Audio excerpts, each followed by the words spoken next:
मंडळी, देवेंद्र फडणवीस यांच्या नेतृत्वाखाली स्थापन झालेल्या महायुती सरकारचा पहिला मंत्रिमंडळ विस्तार रविवारी नागपूरमध्ये झाला। जवळपास 30हून अधिक वर्षांनंतर राज्याची उपराजधानी असलेल्या नागपूरला मंत्रिमंडळाच्या शपथविधीचं यजमानपद भूषवण्याची संधी मिळाली। मागच्या आठवड्यात केवळ मुख्यमंत्री आणि 2 उपमुख्यमंत्र्यांचा शपथविधी आटोपल्यानंतर जवळपास 8-10 दिवस बराच कात्याकूट करून खातेवाटपाचा फॉर्म्युला निश्चित करून मंत्रिमंडळाचा विस्तार केला गेला।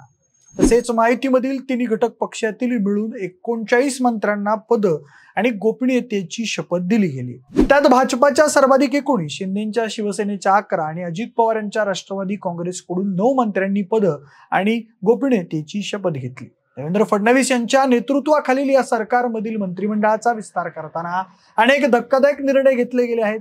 एकीकडे या मंत्रिमंडळात भाजपा, शिंदेची शिवसेना आणि अजित पवारांच्या राष्ट्रवादीने अनेक ज्येष्ठ नेत्यांना स्थान दिलेले नाही, तर पक्षांच्या भविष्याचा विचार करून काही नव्या चेहऱ्यांना समावेश करण्यात आला आहे।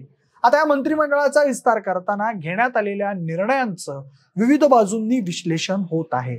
त्यांना संधी मिळाली ते नेते आनंदात आहेत, तर ज्यांना मंत्रिपदानं हुलकावणी दिली आहे अशा मंत्र्यांच्या नाराजीचा विस्फोट होत आहे। स्वपक्षीय नेत्यांवरच ते टीका करत आहेत, तर काही जणांकडून कठोर निर्णय घेण्याचे इशारे दिले जात आहेत। त्या पार्श्वभूमीवर मंत्रिमंडळ विस्तारामध्ये फडणवीस, शिंदे आणि अजित पवार यांनी नेमकी कोणकोणती चतुराई केली आहे याचा आपण आढावा घेऊया। नमस्कार, मी प्रथमेश आणि तुम्हाला तर माहितच आहे की आपला विषयच भारी आहे। मंडळी, 288 सदस्य संख्या असलेल्या महाराष्ट्र विधानसभेत महायुतीकडे 237 एवढं संख्याबळ असल्याने साहजिकच मंत्रिपदासाठी इच्छुकांची संख्याही अधिक होती। त्यात एकट्या भाजपाकडे 132 जागा असल्यानं तसेच आणखी काही समर्थक आमदार सोबत असल्यानं मंत्रिपदांचं वाटप करताना भाजपाला बऱ्यापैकी तारेवरची कसरत करावी लागली। तरीही 19 जणांना मंत्रिपद दिल्यानंतरही भाजपामध्ये नाराजांची संख्या अधिक आहे। मात्र सद्यस्थितीत वरिष्ठ नेत्यांची आमदार आणि पक्ष संघटनेवर भक्कम पकड असल्यानं अपवाद वगळता नाराजीचा फार मोठा विस्फोट होण्याची शक्यता नाही आहे। त्याच्यामुळे भाजपानं मंत्रिमंडळ निवडताना काही कटू निर्णय घेण्याचं धाडस केलेलं आहे। भाजपाने या मंत्रिमंडळ विस्तारात सुधीर मुनगंटीवार, विजयकुमार गावित, सुरेश खाडे, संजय कुटे, रवींद्र चव्हाण, संभाजी पाटील निलंगेकर, बबनराव लोणीकर आदी ज्येष्ठ नेत्यांना मंत्रिमंडळात संधी दिलेली नाही। पैकी सुधीर मुनगंटीवार यांच्या पुढच्या राजकीय वाटचालीला पक्ष नेतृत्वानं सध्या तरी रेड सिग्नल दाखवून पुढील मार्ग बंद केल्याचं बोललं जात आहे। चंद्रपूर लोकसभा मतदारसंघात काहीशी इच्छा नसताना लढवलेली निवडणूक आणि त्यात झालेल्या पराभवामुळे मुनगंटीवार यांच्या नावावर दिल्लीतील हायकमांडने फुली मारल्याचा दावा केला जात आहे। त्याशिवाय विजयकुमार गावित, बबनराव लोणीकर, सुरेश खाडे आदी ज्येष्ठ आमदारांना आता पुढे मंत्रिमंडळात स्थान मिळणार नसल्याचेही स्पष्ट संकेत देण्यात आले आहेत।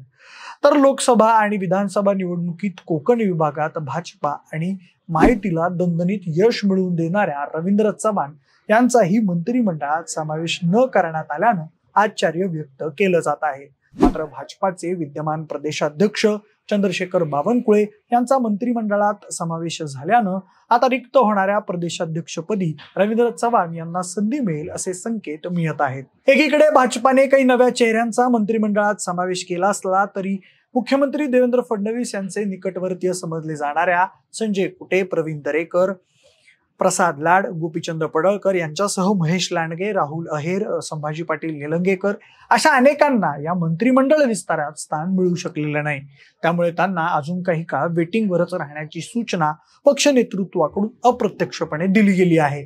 तसेच हा मंत्रिमंडळ विस्तार करताना भाजपाने ज्यांना संधी दिली आहे त्यांच्या माध्यमातून पुढच्या काळात होणाऱ्या स्थानिक स्वराज्य संस्थांच्या निवडणुकात बळ कसं मिळेल आणि पक्ष संघटन मजबूत कसं होईल यावर विशेष लक्ष दिलं गेलं आहे।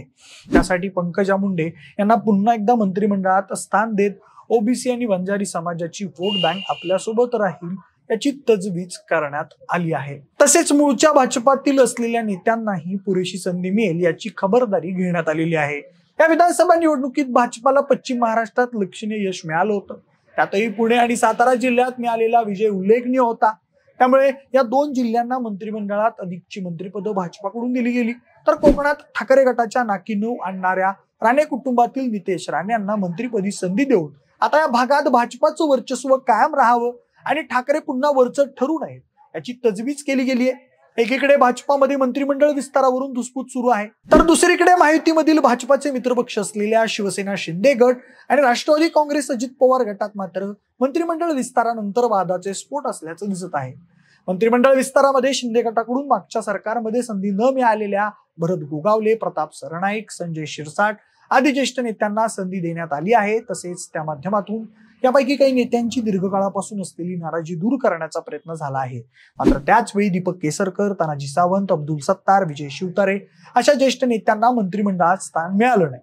त्यामुळे नाराजी उफाळून आली आहे.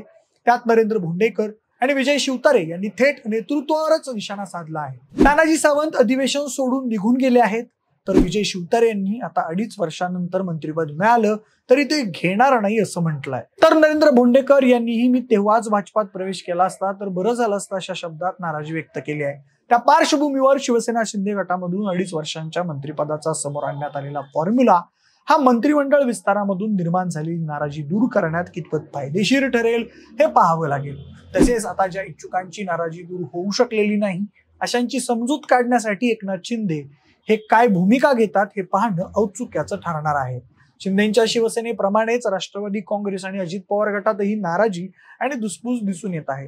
अजित पवार गटाने मंत्रिमंडळात नव्या चेहऱ्यांना संधी देताना छगन भुजबळ, दिलीप वळसे पाटील अशा ज्येष्ठ नेते मंडळींना यावेळी सरकारमध्ये संधी दिलेली आहे. त्यातील छगन भुजबळ यांनी उघड नाराजी व्यक्त केली आहे. मराठा आरक्षणाच्या मुद्द्यावरून जरांगे पाटील यांच्या विरोधात सतत आक्रमक असणाऱ्या छगन भुजबळ यांना मंत्रिपदापासून दूर ठेवून मनोज जरांगे पाटील आणि मराठा आंदोलकांना शांत करण्याचा प्रयत्न करण्यात आल्याचं बोललं जात आहे. स्वतः छगन भुजबळ यांनीही तसा दावा केला आहे. तर अजित पवार यांनी भुजबळ यांच्याऐवजी नाशिकमधून माणिकराव जगताप यांना संधी देत नाशिकमधील राष्ट्रवादीचं नेतृत्व बदलण्याचा प्रयत्न केल्याची शक्यता वर्तवली जात आहे. तर दिलीप वळसे पाटील आणि छगन भुजबळ यांना मंत्रिमंडळातून वगळल्यानंतर आता त्यांची एखाद्या राज्यात राज्यपाल म्हणून पाठवणी केली जाऊ शकते. तसेच छगन भुजबळ यांच्या जागी समीर भुजबळ यांना पोटनिवडणुकीच्या माध्यमातून सभागृहात आणलं जाऊ शकतं. मात्र सद्यस्थितीत छगन भुजबळ यांची नाराजी दूर करणं ही बाब अजित पवार यांच्यासाठी प्रचंड आव्हानात्मक ठरणार आहे. सध्या भुजबळ यांनी जहां न मिले चैना वहां क्या रहना म्हणत अजितदादा गटापासून वेगळे होण्याचे संकेत दिलेत. एकूणच राज्य मंत्रिमंडळाचा विस्तार झाला असला तरी त्यामुळे महायुती सरकारचा कारभार गतिमान होण्याऐवजी या विस्तारामुळे सरकारची डोकेदुखी वाढते की काय अशी शक्यता निर्माण झाली आहे. माहितीमधील नेत्यांकडून या विस्तारामधून प्रत्येक घटकाला, जाती समूहाला आणि विभागांना समान न्याय देण्यात आल्याचा दावा करण्यात आला असला तरी तिन्ही पक्षातील नाराजांची नाराजी दूर करणं हे मुख्यमंत्री देवेंद्र फडणवीस आणि एकनाथ शिंदे व अजित पवार या दोन्ही उपमुख्यमंत्र्यांसमोरील मोठं आव्हान असेल. कारण ही नाराजी दूर न झाल्यास भक्कम बहुमत असतानाही महायुतीमधील अंतर्गत कुरबुरी मोठ्या प्रमाणात वाढत जाणार आहेत. आता महायुतीमध्ये मंत्रिमंडळ विस्तारामधून करण्यात आलेल्या चतुराईचे आणि निर्माण झालेल्या नाराजीचे काय परिणाम होऊ शकतात याबाबत तुम्हाला काय वाटतं हे तुम्ही आम्हाला कमेंटच्या माध्यमातून नक्की कळवा. जर हा व्हिडिओ आवडला असेल तर लाईक आणि शेअर करा. सोबतच आपल्या विशेष भारी या YouTube चॅनलला देखील सबस्क्राईब करायला अजिबात विसरू नका. धन्यवाद.